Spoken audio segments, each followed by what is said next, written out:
वो हैंडसम था, शांत और समझदार।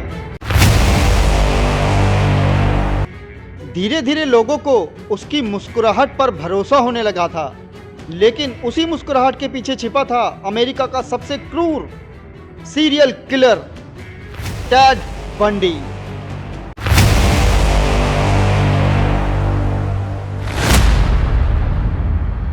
आज हम खोलेंगे टेड बंडी की दिमाग की वो परतें जो दुनिया को धोखा दे गई।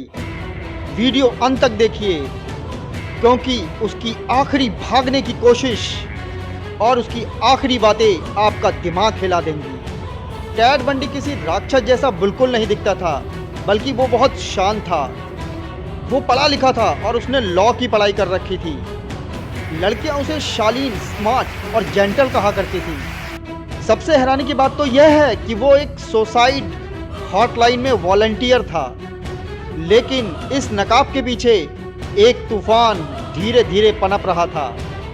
1970 के शुरुआती साल वॉशिंगटन स्टेट में धीरे धीरे लड़कियां एक एक करके गायब होने लगी। ना कोई चीख, ना कोई दर्द, ना कोई आवाज, बस गायब हो जाती थी। और जब गवाहों से पूछा गया तो उन सबका एक ही जवाब आया, वह एक हैंडसम लड़का था। वह मदद मांग रहा था और उसके हाथ पे प्लास्टर था और उसकी गाड़ी थी वॉक्सवैगन बीटल। और गवाहों ने बताया कि उसका नाम था टेड। कहते हैं कि टेड जब मर्डर करता था तो वो बल का प्रयोग नहीं करता था, बल्कि वो ह्यूमन साइकोलॉजी का प्रयोग करता था। कभी वो अपने टूटे हुए हाथ का बहाना बनाता और कभी गिरी हुई किताबों को उठाने में मदद मांगता। और एक बार भरोसा बन गया तो कहानी खत्म। लोग बताते हैं कि टेड सिर्फ मारता नहीं था, वह अपने शिकार को समझता था, उसके डर को समझता था, उनकी साइकोलॉजी को समझता था, जस्ट लाइक अ साइंटिस्ट। बात थी 14 जुलाई 1974 की। जगह थी लेक शमामी स्टेट पार्क। 40,000 लोग मौजूद थे।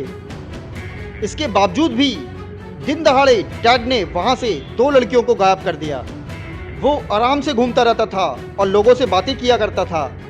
उसकी मुस्कुराहट और आत्मविश्वास की वजह से किसी को भी उस पर शक नहीं होता था।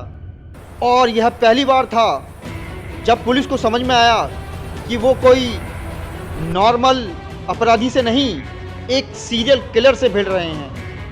साल था 1975 और आखिरकार पुलिस ने उसे पकड़ ही लिया। और जब उसकी गाड़ी की चेकिंग हुई तो उसकी गाड़ी से मास्क, हथकड़ियाँ, रस्सियाँ और भी बहुत सारे डरावने उपकरण मिले। टेड बहुत अच्छी तरीके से कानून जानता था और वह खुद अपना वकील बन जाया करता था। और फिर उसने वो किया जो किसी ने सोचा भी नहीं था। कोर्ट की सुनवाई के दौरान वो कोर्ट की खिड़की से कूदकर जंगल की तरफ भाग गया। और कुछ ही दिनों बाद टेड फिर से पकड़ा गया, लेकिन उसकी प्लानिंग अभी खत्म नहीं हुई थी। अभी तो बहुत कुछ देखना बाकी है। उसने जेल में अपना 30 किलो वजन कम किया और सीलिंग में बने एक पाइप से सांप की तरह रेंगते हुए बाहर निकल गया। और इस बार सीधा वो अपने सबसे खूनी दौर की तरफ आगे बढ़ा। 2000 किलोमीटर दूर फ्लोरिडा, जहां टेड ने सबसे हिंसक और घातक हमले किए। यह हमले इतने भयानक थे कि जांच अधिकारी भी इन हमलों को देखकर दंग रह गए। टेड बंडी अब आनंद के लिए नहीं मार रहा था, वो बस इसलिए मार रहा था क्योंकि उसे समझ आ गया था कि उसका अंतिम समय निकट है। साल था 1978। चेकिंग के दौरान पुलिस ने एक गाड़ी रोकी और अंदर बैठा था टेड बंडी। बहुत लंबी कार्रवाई चली और आखिरकार उसको मौत की सजा सुनाई गई। सुनवाई के दौरान वो हर किसी को बेवकूफ़ बनाता रहा, बट जब उसको लगा कि मेरी सारी कोशिश बेकार है तो एट द एंड उसने अपना गुनाह कबूल कर लिया। और उसने बताया कि उसने कम से कम 30 गर्ल्स का मर्डर किया है। लेकिन अगर पुलिस की माने तो असली संख्या आज तक कोई नहीं जानता।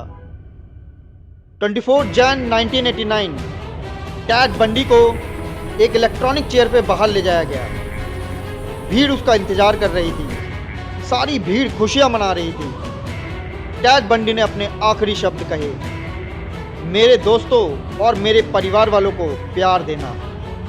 टेड बंडी ने दुनिया को एक भयानक सच्चाई सिखाई कि राक्षस हमेशा डरावने नहीं दिखते, कभी कभी वो मुस्कुराते हुए भी मिल जाते हैं। अगर आप ऐसे और रियल लाइफ क्राइम डॉक्यूमेंट्रीज देखना चाहते हैं तो लाइक, शेयर एंड कमेंट करें।